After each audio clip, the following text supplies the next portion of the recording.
Welcome to An Epiphany with Tiffany. My name is Tiffany, and I've just had an epiphany. This podcast is all about Christian singles looking for community. Christian dating can be quite a mess these days. I'll share stories from my guests and practical tips for successful love. Dating shouldn't be this hard, right? So grab your favorite snack or drink and curl up with this episode, and you might just have an epiphany of your own. I haven't started with this question in a while, and so I liked your response. And I can read you your response if you don't exactly remember what you said. But the question was, do you believe that there's only one person for you? And yeah, I don't know if do you want me to read you your response? Yeah, I don't remember what I wrote. Okay, so you said, I don't think the one exists, as in there is literally only one person in the world that is a perfect match. No one is perfect, but there could be many good matches, and we should, and we have to choose just one to spend the rest of our life with. Yeah, so I don't know if you have like anything else you want to kind of add into that. I think that's really a great starting point. Yeah, I think I don't know, some people kind of get caught up in that and like, oh, you can only pick, not only pick, but kind of put too much pressure on yourself. Like you have to find that one specific person. I think that's kind of the issue. It's like, well, I mean, there could be a lot of great people out there for you, but you have to find out who that person is, like the best person for you. But yeah, like I don't think there's only going to be one person in the whole entire world that's going to be a perfect match for you, because yeah, no one is perfect. We all have our flaws, but you choose that person. Mm-hmm. Yeah, the choice is important. I know out of 7 billion people, I'm supposed to find just one person. Yeah. Like, what? It just seems like an impossible task. Yeah, I think like it's important to make that choice, obviously, but continuously to choose that person. Mm-hmm. Because that's what love really is. It's not, all fairy tales and romance movies. Yeah. Choose them for the rest of your life, and like till death do you part. So. Mm-hmm. Yeah. And I think a lot of people in culture today just don't live up to that. It's like divorce has become the easy out, and there are reasons for divorce and there's biblical reasons, but like so many people are just taking that way out because, something that's not that major. I feel like it's more, I fell out of love with you, right? Like air quoting there, and I'm all, I feel like you just stopped choosing that person. You know what I mean? So anyway, that's a rant in and of itself. Have you, I don't think this question is on there, but like, have you been in a, like serious relationship before, or? No, just short term. Okay. And one where like it wasn't really a relationship, it kind of just, hanging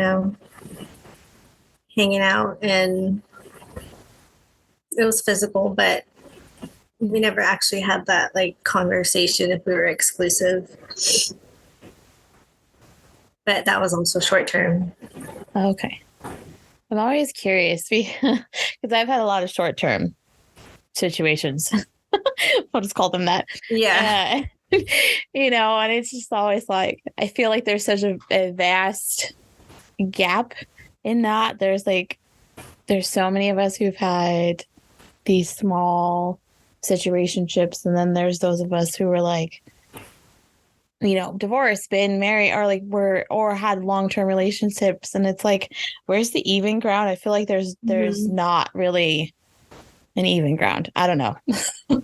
So I'm always curious to like kind of ask where everybody falls on that spectrum. Okay, so let's talk about the scenario of a guy who expressed interest or states that he wants to get to know you more, but you aren't interested. And like the rest question was, how would you handle that? As a guy, this is from a guy, obviously. As a guy, I've had multiple friends pull away or completely disappear without a word. And I'm wondering if it's a boundary thing, a protect your heart thing, or a fear of mutual connection thing. Thanks, ladies. So I think you've put in a little bit of a story for your answer. So if you don't mind, like kind of sharing that and explaining like how that all went down, that'd be cool. So that happened one time. I was in high school. We were good friends, and I didn't feel the same way. I knew that he liked me for a while. He never told me until like after graduation, but I don't remember exactly how the conversation went, but since I didn't feel the same way, like I wanted to stay friends. And he was okay with that. Like we remained friends for a while afterwards. And like it wasn't awkward or anything, but then once he did get into a relationship, that's when we like stopped talking. So I think it depends like on how good of friends like you are, you know, if you've been friends for a while, if you're really close, that might be tough to like the woman kind of has to put up a boundary there. But for me personally, like I wouldn't want to stop being friends just because I wasn't interested romantically with him. But yeah, I think it depends like how close you are, how long have you been friends, and if you really value that friendship, like you'll want to continue to be friends.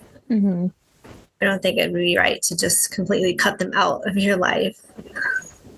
Yeah, I would agree. I would have to agree. Like when this question came through, I was all, really? People do that? Like, I don't know. It's just so sad to me like, to just give up like that. I agree. It's like, especially if you have a good foundation of a friendship. Like if it's a newer situation, it makes a little bit more sense. But if you have like a long-standing friendship and then one of you developed friends or like not friends, oh my gosh, developed feelings on the other side, you know, it would be my hope that it wouldn't change the foundation, you know? I mean, yeah, you might have to like take some time apart and kind of reestablish some other boundaries, but it shouldn't end the friendship altogether. Yeah. Yeah. So anyway, thank you for that. Because I agree.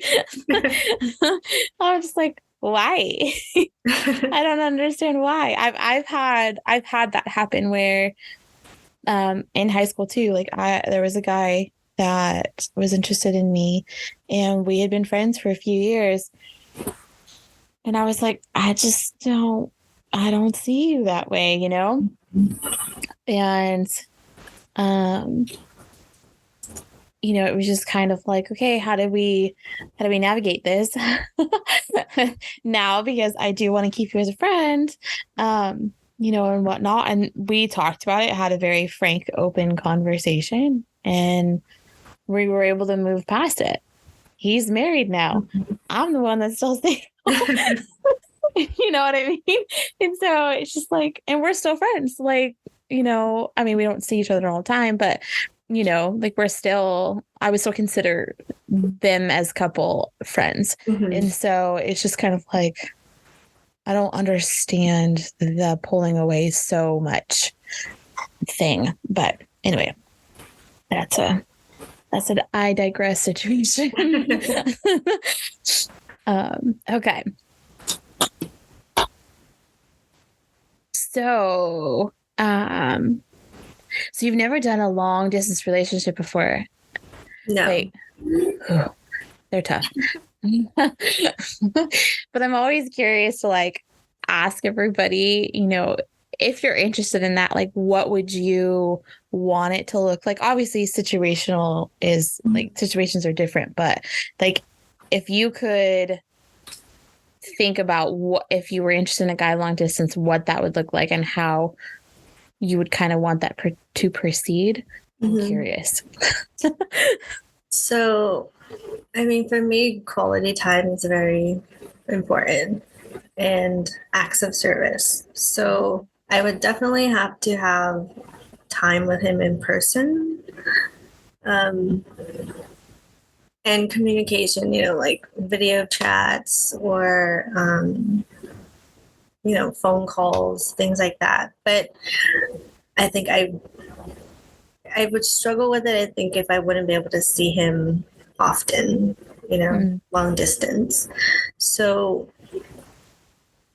I guess it would depend like how far away too, if he's like on the other side of the country. I'm in California, so like, that's very far. And a plane ticket, I mean, I don't even know how much that would cost to visit.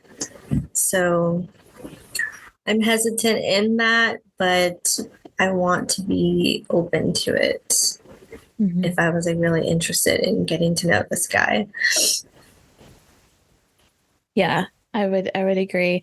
I seem to keep finding the guys that are on the exact opposite of the country too, because I'm in SoCal. So it's like, why are all y'all living on the, I mean, I want to move, so that's fine with me, but also why y'all on the other side of the country?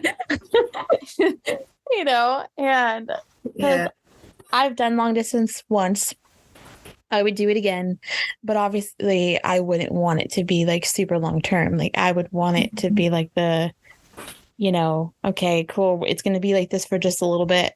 And then I'm going to move, because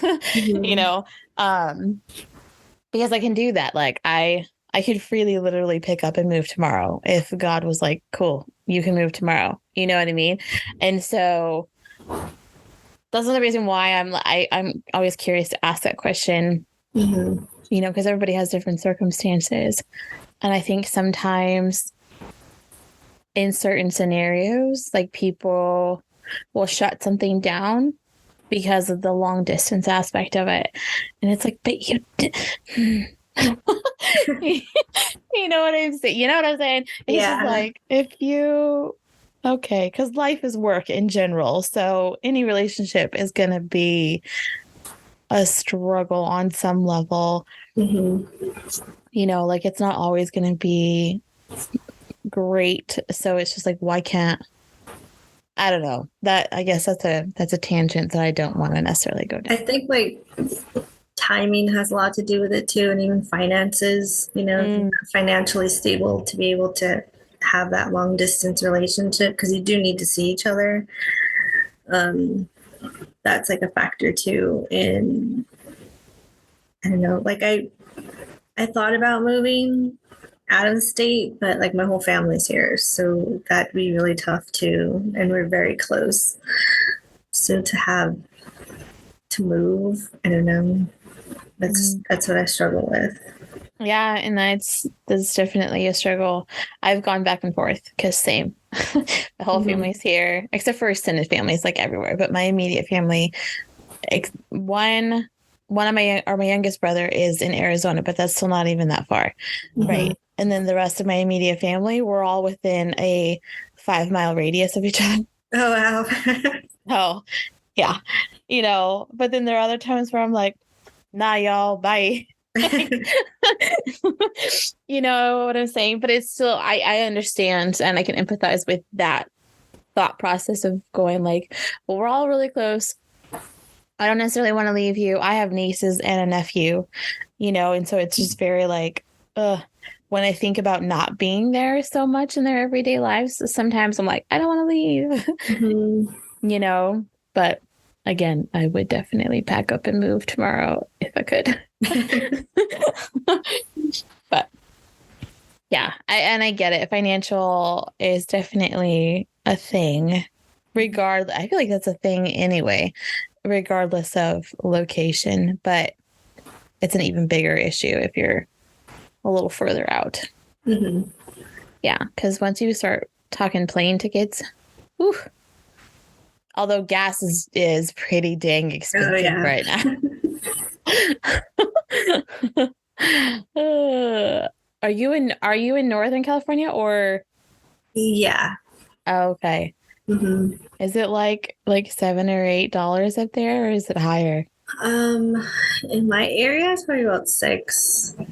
Okay. Yeah. Yeah. Okay. My area, it's like almost 7. I heard about 7, like in LA and everything. That's crazy. Sad. I don't want to go anywhere. But it's good. I will travel if I have to. But yeah. Oh, okay. So your response to the whole picture question is great. The like, why do you use pictures that you can't live up to? Which I thought was very saucy way to answer or ask that question. But yeah. So like you kind of were talking about how you don't use filters, you only have really one photo, you want to meet people or you want to meet the guy in person. And yeah, I think that's like, what's the word I want to use? I guess like when I see this kind of question, I always ask, who are you looking at? Like if these are the women that you're seeing, obviously those profiles are fake to me. Like that's just, if there's too many filters, the profile is probably fake. Because like real women, we tend to not put all the filtered photos up there or, whatever. So I don't know if you have any other thoughts like on that particular topic. Yeah, I don't use them because I don't feel like it's necessary, because I want him to see me like for who I am. So either you like me without any makeup on or you don't. Mm-hmm. Like to just be as real as possible, because you can have all the photos online, but when they see you in person and you look completely different, like that's a problem. And yeah, like even with the whole makeup thing, I feel like sometimes it's just too much, Mm-hmm. I don't want to look completely different with makeup on than when I don't have makeup on. And my whole thing is like, okay, if I meet a guy in person, at least he's going to see me real life in person and he knows what I look like and that's what he's attracted to and not from a photo that he saw online. Mm-hmm. Yeah. Yeah, I don't think it'd be fair to them either to try to, put those filters on and then they see you in person. They're like, wait a minute. You don't look anything like your photo. Yeah. Mm-hmm. I would agree. It's just I feel like it's a balance, because like when we get wrapped up in the cultural side of things and everybody going, oh, you have to look a certain way or, whatever, that outward pressure, like I can understand why some women are like, no, I'm going to do this, right. But then there's those of us who might still struggle with some insecurities, but still would rather be like, this is me, take it or leave it. Yeah. And so it's just kind of hard to like navigate that sometimes, I think too. And obviously like if we're posting a photo, we want to look our best, whatever we feel like our best is. And that's going to be different from woman to woman. So, ooh, okay. So what does effective communication look or sound like to you? Because this is good. I don't remember what I wrote for that one.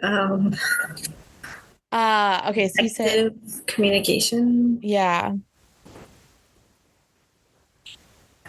Yeah, so I mean, just being direct, communicating frequently. Yeah, I would prefer communication to be phone calls, video chats, not just texting, because you miss that tone of voice. You miss contact sometimes with that, and you might take things the wrong way. Mm-hmm. So I feel like it's better to just like hear someone's voice and communicate that way. Mm-hmm. I would agree. You can tell a lot about especially with video chats, body language, you can still read body language over video chat. Obviously it's better in person, but you can still sense the body language, or at least if you're kind of interpreting body language that way, you can ask like, what's up with this, like, or, whatever. You can't do that when somebody's on the phone. I mean, yeah, you can hear the tone of voice and like all that. But again, it's still important to not just focus on just the text. Because even my best friend, we've been best friends for like 15 something years. And there are some times where we'll still misinterpret a text. You know what I mean? And I'm like, I can hear this in your voice, but am I reading it this way? Or did you read it this way? You know what I'm saying? And it's all about in that moment, how I'm interpreting it. And she probably didn't mean it that way, but I'm over here like, be sassy back. And it's just like, there's a balance there. And yes, after a while, you can probably start to understand somebody a little bit more via text, but you have to have that foundation like beforehand, and still obviously have to ask for clarification because we all assume, and stuff gets lost in communication sometimes. But yeah, I think that's trouble. Yes. Yeah. And you don't want that. But yeah, I think it's important to,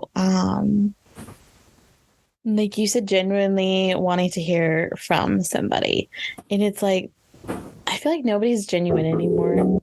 I don't know why, but it's just kind of like that's the impression that I get lately.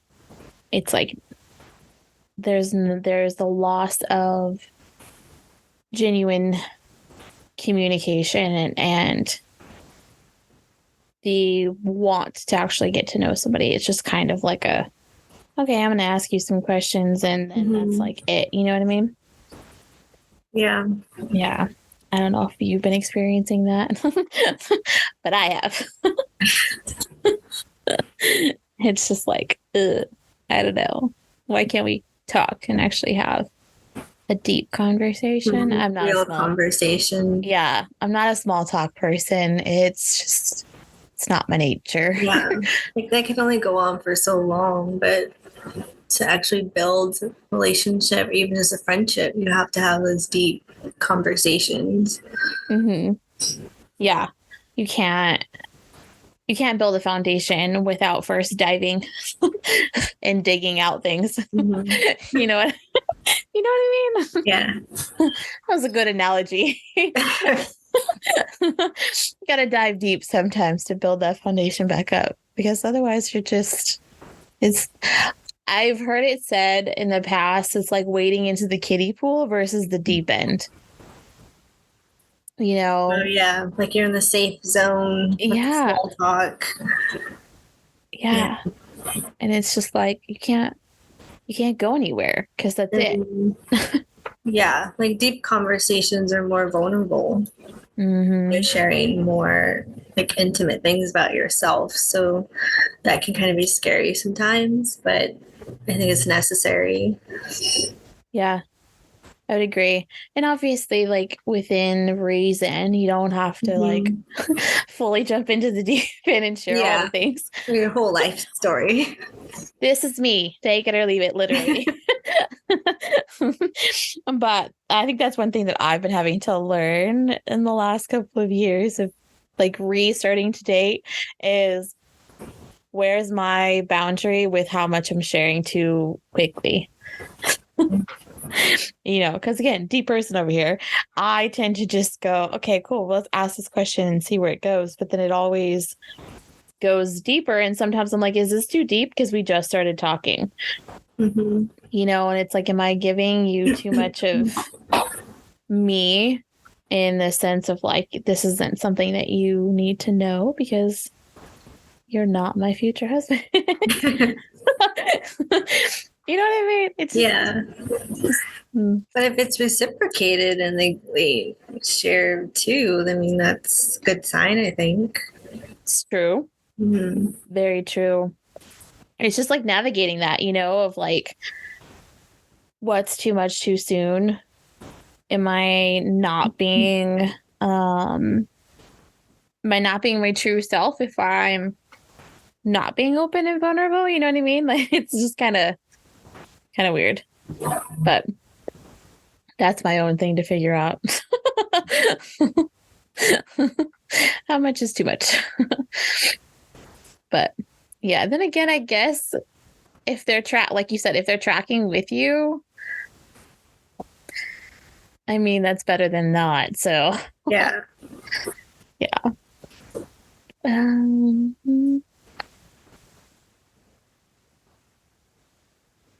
Okay, so what are your expectations as far as a man leading in a relationship?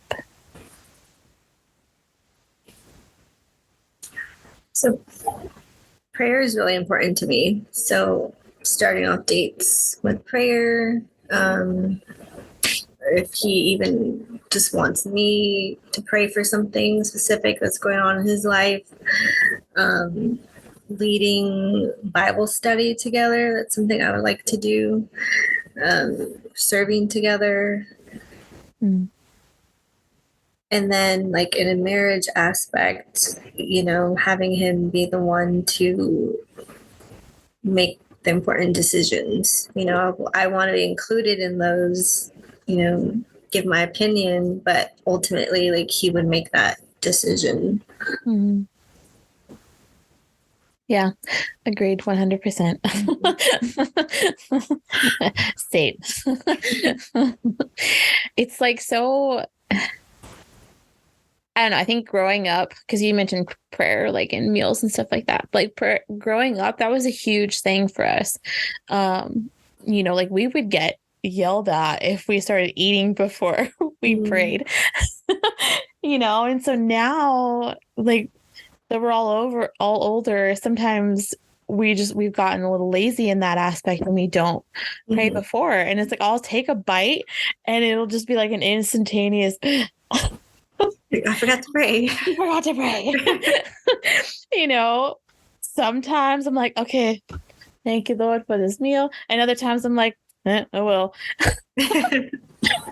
But it's still so important. It's like, that's another foundational thing. I feel like if you have the character and you feel like, or not feel like, if you show that this is also important to you, I would hope that also carries into the future.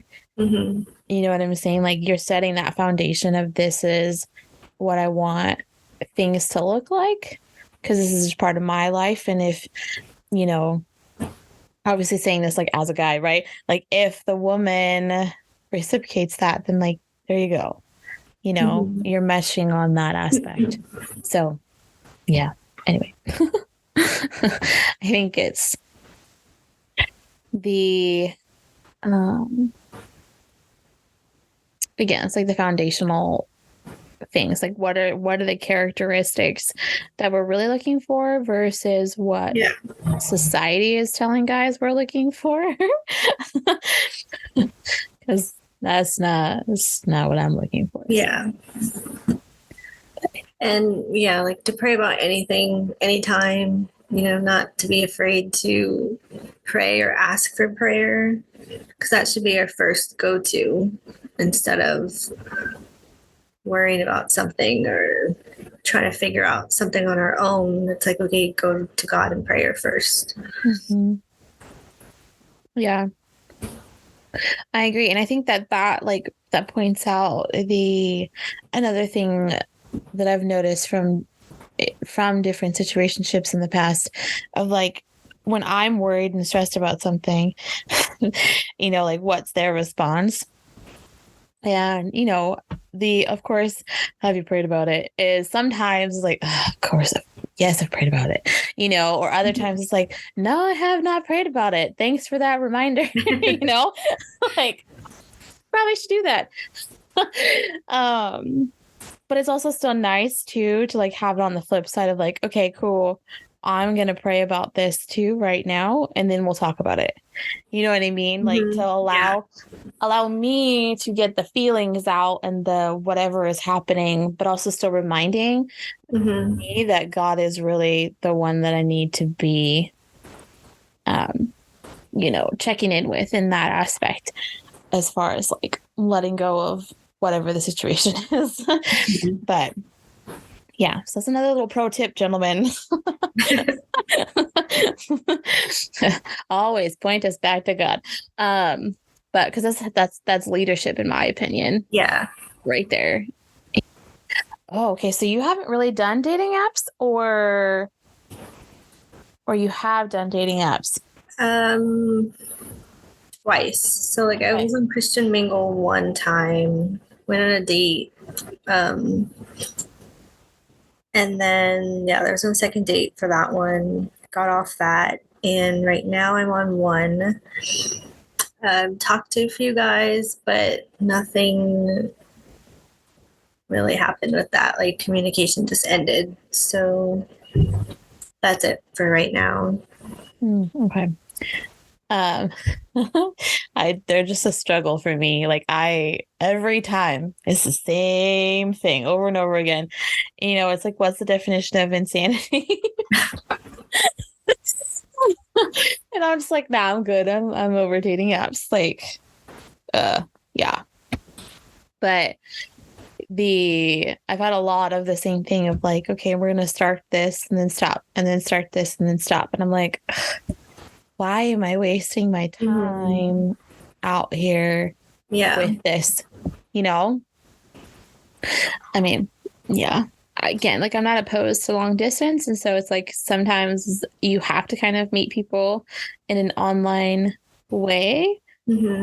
But yeah. It's like that's why I like the groups, I think, because you get to interact more and you get to see more of like how at least their online presence, right? Which you got to take that with a grain of salt. Yeah. But like you get to see that and have the interaction in a different way than like the dating apps, because it's just, at least you're getting to see them communicate with other people too. Yeah. And like, if there's like a particular topic that has people kind of a little frazzled or whatever, like you get to see how they're going to respond, in that aspect too. And it's just kind of like, you wouldn't necessarily, right? You don't necessarily get to see that in dating apps. Yeah. So it's kind of like, So like debate going on. It's just like, you two communicating. Oh my gosh. But like, I don't know, all the stories I've heard too kind of like puts me off. I'm like, okay, do we really want to try that? Because if these other women are going on these apps and this is what they're experiencing, like, what are the chances it's going to be the same for me? Statistically speaking. Yeah, I agree. I mean, I've been on and off them for years, and every time it's the same thing. Like, I've probably gotten 3 dates total out of all the times I've been on dating apps, and it's like, waste all that time, all that money, for what? To just be frustrated. So I don't know. I really don't think that this is my personal opinion. Like, I really don't think they're set up in a way for success. And yes, they're having people who've met on them, and like, that's great for them. But statistically speaking, the majority of us, it's just not. Yeah. It's not a benefit for us. Yeah. It's just a struggle and a half. Hey, thanks for listening. I hope you've enjoyed the stories and the perspectives that were shared in this episode. Please share it with a friend whose dating life might need some help. Wink, wink. If you want to connect with me on social media, you can find me on Instagram, TikTok, and Twitter at anepiphwithtiff. I really hope to see you there. There are multiple ways that you can support my show. You can pray for me, rate, review, and share any episode that you love. Or you can even financially contribute by going to patreon.com/anepiphwithtiffany. Until next time, I'm Tiffany, and I hope you just had an epiphany.